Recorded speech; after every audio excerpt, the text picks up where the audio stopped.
Bonjour à toutes et à tous, bienvenue sur Prévoyance TV. Nous recevons aujourd'hui Florence Duprat-Séry. Bonjour Florence. Bonjour Jean-Charles. Florence Duprat-Séry, vous êtes avocate consul, vous êtes responsable du département droit de la protection sociale chez Complémentaire au sein de CMS Francis Lefebvre Avocat. Effectivement. C'est bien cela. La prévoyance collective, un sujet central pour les entreprises et les salariés.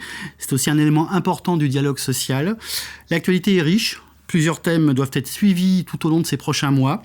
Commençons par celui qui a fait couler un peu d'encre, celui de l'obligation vaccinale, du pass vaccinal. Florence Duprat-Séry, qu'est-ce que vous pouvez nous dire sur le sujet ? Tout à fait, effectivement, c'est le thème d'actualité en ce moment. Donc, depuis le 7 août, sont soumis à une obligation vaccinale les salariés et les fonctionnaires du secteur médico-social. À compter du 15 septembre, cette obligation sera renforcée par une obligation minimale d'un vaccin. Et l'employeur est en droit de suspendre leur contrat de travail s'ils ne remplissent pas cette obligation, en suspendant également la rémunération. Le législateur en matière de protection sociale a néanmoins prévu une protection, à savoir l'obligation de maintenir les couvertures de protection sociale dont ils bénéficiaient. Ce texte soulève néanmoins plusieurs questions, car le législateur n'a pas prévu qui allait financer ce maintien. Or, ces personnes n'ont plus de rémunération et se pose donc la question de qui paiera. On attend des précisions de la part du législateur ou de l'administration, puisque l'obligation est déjà entrée en vigueur. D'accord, mais alors dans ce cas très précis, donc suspension du contrat de travail, donc je ne travaille plus, je n'ai plus de rémunération, c'est bien cela, et ma couverture sociale, donc je ne sais plus qui la finance. Exactement, elle est maintenue. La seule chose qu'on sait, c'est que la couverture est maintenue. Donc pour les personnes, évidemment, qui n'auraient pas respecté l'obligation vaccinale, je tiens quand même à le préciser, pour tous les autres, il n'y a aucun souci. Mais effectivement, pour eux, le texte ne règle pas le financement de la couverture. Donc on reste dans l'attente de précision, puisqu'aujourd'hui, il n'existe pas de précision sur le financement de cette protection sociale. Et donc ça commence, nous sommes le 14 septembre, donc ça rentre en vigueur demain, si j'ai bien compris. Alors, c'est déjà entré en vigueur, puisque depuis le 7 août, il y a déjà une obligation vaccinale qui s'impose donc au personnel médico-social. Simplement, il n'était possible de s'en dédouaner, notamment en faisant un test de contrôle de non-contamination, alors qu'à partir du 15 septembre, effectivement, il faudra une première vaccination pour être en conformité avec la réglementation. Alors, comment on fait au niveau RH ? Est-ce qu'il y a des débuts de solutions ? Qu'est-ce qu'on peut dire aujourd'hui aux directions des ressources humaines dans une telle situation ? Ce qu'on préconise, mais avec toutes les incertitudes que ça soulève, c'est de maintenir d'abord la couverture, ça c'est certain, il n'y a pas de doute, et c'est de maintenir le financement patronal, puisqu'en toute logique, effectivement, la participation de l'employeur doit être maintenue. Ce qu'on relèvera également, c'est qu'en revanche, aucune disposition n'est prévue pour les personnels qui sont soumis au pass sanitaire et qui n'auraient pas respecter cette obligation, pour lesquelles également la couverture, le contrat de travail peut être suspendu, ainsi que la rémunération, mais pour autant, aucune mesure obligatoire de maintien de la couverture est prévue à ce jour.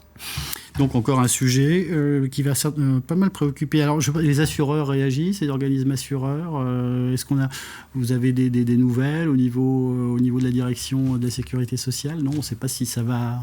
On les a sollicités, on a sollicité la direction de la sécurité sociale, donc on espère avoir des précisions rapidement, puisque comme on le disait, le texte est déjà rentré en vigueur. Du côté des assureurs, le texte est paru pendant l'été, je pense qu'ils ont découvert, comme nous, le sujet, et je pense qu'ils n'ont pas plus de précisions que l'ensemble des acteurs du marché, et qui restent dans l'attente, effectivement, des modalités de financement. Alors, un deuxième sujet, qui est effectivement encore pas loin du premier, c'est l'instruction sur la suspension du contrat de travail. Est-ce que vous pouvez en dire un peu plus ? Tout à fait. Là aussi, c'est le second sujet de la rentrée.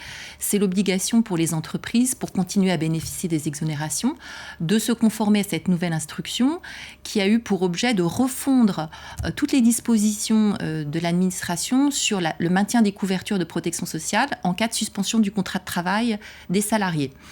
Donc on reprend l'existant, mais on précise aussi certains points qui effectivement ne l'étaient pas jusqu'à présent, à savoir le maintien des couvertures en cas de versement d'un revenu de remplacement, comme par exemple en cas d'activité partielle, ou en cas de congé rémunéré, comme un congé par exemple, congé de reclassement. Voilà, sur lequel on a un maintien de rémunération, mais pour lesquels on avait des difficultés, car ces rémunérations ne sont pas soumises à charge.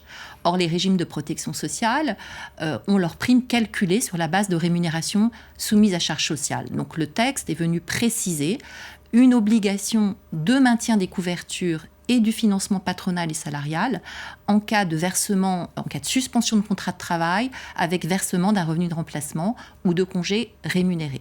Donc pour la prévoyance et la santé, dans ces cas de revenus de remplacement et de congé rémunéré, l'employeur a l'obligation de maintenir la couverture et le financement patronal et le salarié de s'acquitter de sa cotisation. En revanche, pour la retraite supplémentaire, cette obligation n'est pas prévue. Pour les entreprises, qu'est-ce que ça peut changer en pratique? Est-ce qu'il y a des actions à mener ou pas? Tout à fait. Alors, en termes de calendrier, les entreprises, déjà, dès le 1er janvier 2022, doivent mettre en conformité leur contrat d'assurance. Donc, il faut qu'elles se rapprochent de leur assureur pour vérifier que le contrat sera conforme. Pour celles qui ont mis en place leur régime par décision unilatérale, il faudra également qu'elles modifient leur décision unilatérale, mais elles ont jusqu'au 1er juillet 2022. Un peu de temps. Enfin, peu de temps, effectivement. Quand même. Un peu de temps, mais pas beaucoup quand même. Pas beaucoup. Tout à fait. Pour celles, en revanche, qui ont des régimes qui relèvent d'accords de branche, donc de conventions collectives de branche, ou d'accords collectifs d'entreprise, elles ont encore plus de temps. Elles ont jusqu'au 1er janvier 2025. D'accord. Là, ça laisse un peu plus de temps. Sinon, c'est le redressement? Sinon, c'est le redressement. Risque, en tout cas, le risque de redressement. Tout à fait. Risque, fort. Risque fort de redressement. Fort de redressement, oui. Donc, les entreprises doivent se rapprocher de leurs conseils sur ce sujet, quelle que soit d'ailleurs la taille. Quelle que soit la taille de l'entreprise. Bien le rappeler, puisque tout à fait, vous parliez notamment de déclaration unilatérale. Tout à fait. Un troisième sujet, alors là qui a été un peu un feuilleton, c'est on a attendu pendant très longtemps ce décret sur les catégories objectives de salariés. Oui. Vous pouvez nous en dire deux mots? Là aussi, effectivement. C'est fini? Est-ce que la situation est réglée? Alors, la situation est réglée au regard du texte, puisqu'un décret est paru à effectivement reformuler les catégories. Alors, pour expliquer effectivement ce décret, on avait une partie des catégories objectives qui peuvent être retenues dans le cadre des régimes de protection sociale complémentaires qui étaient définis par référence aux catégories de l'Agirc-Arrco, la retraite complémentaire obligatoire. Or, il se trouve que depuis le 1er janvier 2019, l'Agirc-Arrco a aboli les différences entre catégories. On a un régime unique avec des taux uniques de cotisation, quelles que soient les catégories professionnelles. Mais le texte sur les exonérations, lui, n'avait pas été modifié et continuait à se référer à ces catégories qui n'existent plus. Donc, il fallait effectivement une mise à jour de ces catégories. Alors, ce qu'on peut relever, c'est que donc, le texte ne modifie que les catégories qui étaient par référence à l'Agirc-Arrco. Ces catégories qu'on appelait couramment les articles 4, 4 bis et 36, donc les assimilés cadres, les cadres, et puis une autre catégorie, souvent des agents de maîtrise classés au plus haut dans la classification professionnelle. Donc ces catégories sont remplacées par des nouvelles références.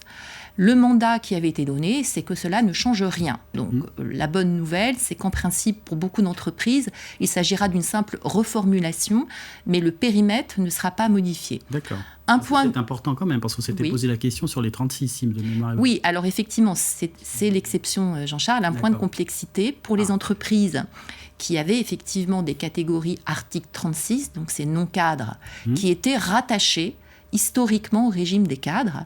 Effectivement, pour elles, si elles souhaitent continuer à faire bénéficier ces articles 36 des régimes de prévoyance santé ou retraite supplémentaire des cadres, il faudra qu'il y ait un accord conclu au niveau de la branche professionnelle qui autorise ce rattachement et que cet accord soit validé par une commission, la commission APEC, pour vérifier que la catégorie retenue n'est pas trop loin d'un critère de cadre. Donc on aura une complexité par rapport à ça, sachant toutefois qu'il faut tempérer un petit peu cette observation, puisque pour la retraite supplémentaire et la prévoyance, on a la possibilité d'utiliser des catégories de la classification conventionnelle. Un exemple, j'avais une catégorie article 4, 4 bis et 36, je pourrais éventuellement la remplacer par une catégorie cadre agent de maîtrise si ces catégories sont prévues par la classification professionnelle. Donc pour la prévoyance et la retraite, on a d'autres catégories qui peuvent être utilisées. En revanche, pour les frais de santé, effectivement, le sujet se pose pour les agents de maîtrise si l'entreprise souhaite continuer à les rattacher au régime des cadres. Donc on se rapproche là encore de son conseiller. Très vite, plus rapidement... Peut-être Jean-Charles, oui. En termes de calendrier, je peux revenir un petit peu là-dessus, c'est important. Oui. Donc effectivement, ce texte, il rentre en vigueur au 1er janvier 2022, mais pour les entreprises qui ont déjà un régime au 1er janvier 2022, elles ont toutes, que ce soit décision unilatérale ou accord collectif, jusqu'au 1er janvier 2025 pour se conformer au texte, à condition toutefois qu'elle ne modifie pas la catégorie bénéficiaire du régime jusqu'au 1er janvier 2025. D'accord. Par ailleurs, celles qui mettraient en place un nouveau régime, donc sans régime existant, au 1er janvier 2022, elles devront immédiatement se conformer au nouveau texte. On écoutera tout ça avec précision, mais merci d'être revenu sur ce calendrier.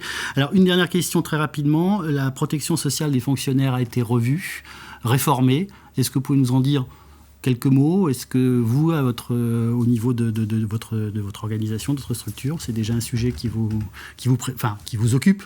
Oui, bien sûr. Alors, on suit l'évolution des textes. Il se trouve que le décret d'application est paru le 8 septembre, donc c'est effectivement là aussi au cœur de l'actualité.